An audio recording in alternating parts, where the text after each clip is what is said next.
सोलापूर जिल्हा परिषदेच्या समाज कल्याण विभागाला 2 महिन्यात आता तिसरा प्रभारी समाज कल्याण अधिकारी मिळाला आहे। माध्यमिक शिक्षण विभागाप्रमाणे या पदाच्या संगीत खुर्चीचा खेळ पाहायला मिळत आहे।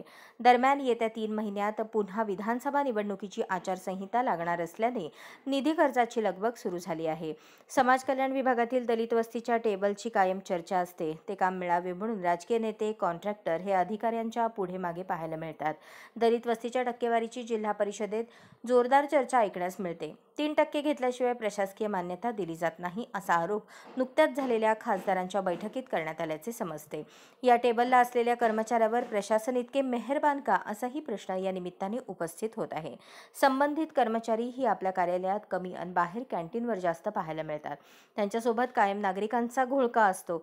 2 वर्षांपूर्वी यशवंतनगरमधील मुलींच्या वसतिगृहात प्रमा वाटत असताना एका चॅनेलने शूटिंग केले होते। कॅमेरा पाहताच तिथून सर्वांनी पोबारा केला।